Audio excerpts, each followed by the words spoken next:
नमस्कार, मी Sharda. Rohit and mamma चॅनलमध्ये आपलं स्वागत आहे.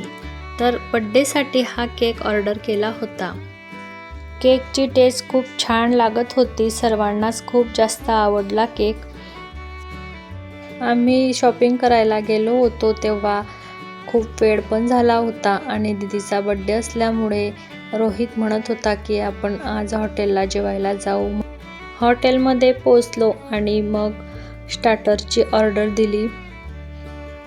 स्टार्टरमध्ये आम्ही फ्लावर मंचुरियन मागवले होते, खूप छान होते आणि फिंगर चिप्स पण मागवले होते.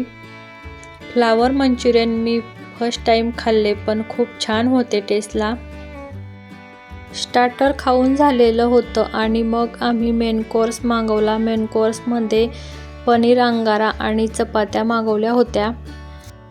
खूप छान जेवण होतं, अगदी पोटभर जेवण केलं मुलांनी पण. हा व्हिडिओ दुसऱ्या दिवसाचा आहे. मी सकाळची सर्व कामं आवरून देवपूजा झाली आणि मग स्वयंपाकाला लागली. स्वयंपाक झाल्यावर मला मंदिरात पण जायचं होतं.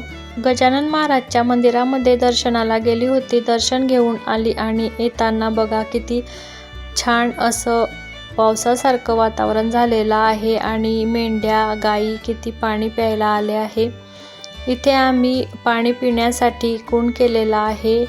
तिथे रोज भरपूर गाई आणि बकऱ्या मेंढ्या येतात. बाहेर तर पावसाचं वातावरण झालं होतं आणि आमच्याकडे बाजार आणला होता, तर म्हटलं चला पोर्चमध्ये बसून बाजार निवडून घेऊया. मग आम्ही सासूसुनांनी बाजार निवडायला काढला.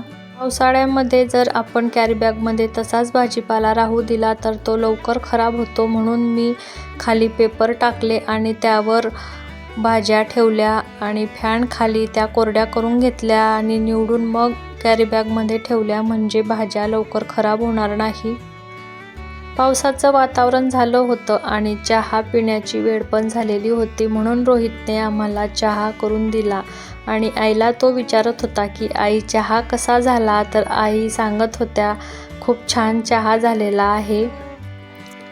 भाज्या निवडत असताना ननदबाईचा फोन आला. मी फोनवर बोलत होती. आई पण पहिल्यांदाच व्हिडिओमध्ये आल्या होत्या, म्हणून रोहित त्यांना विचारत होता. त्या सांगत होत्या आणि त्यांना सांगताना खूप हसू येत होता.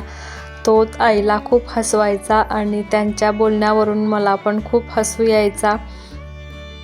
हसत बोलत भाजीपाला केव्हा निवडला गेला काही कळालंच नाही. मग आम्ही सर्व भाज्या व्यवस्थित कोरड्या करून घेतल्या आणि ज्या भाज्या निवडायच्या होत्या त्या भाज्या निवडून घेतल्या. कोथिंबीर, हिरवी मिरची.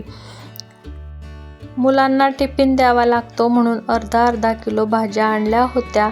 मुलांना घरी पण खायला होतात आणि टिफिनमध्ये पण द्याव्या लागतात, म्हणून भाज्या भरपूर आणाव्या लागतात आणि अर्धा किलो भाज्या आणल्या की मग पुरेशा होतात. मग कसा वाटला तुम्हाला माझा हा व्हिडिओ? तुम्हाला जर असेच नवनवीन व्हिडिओ बघायचे असतील तर चॅनलला लाईक करा, शेअर करा आणि सबस्क्राईब केलं नसेल तर सबस्क्राईब पण करून घ्या आणि तुमच्या नातेवाईकांना किंवा मैत्रिणींना पण शेअर करा, जेणेकरून त्यांनाही असेच नवनवीन व्हिडिओ बघायला मिळतील. भेटूया अशाच एका नवीन व्हिडिओमध्ये.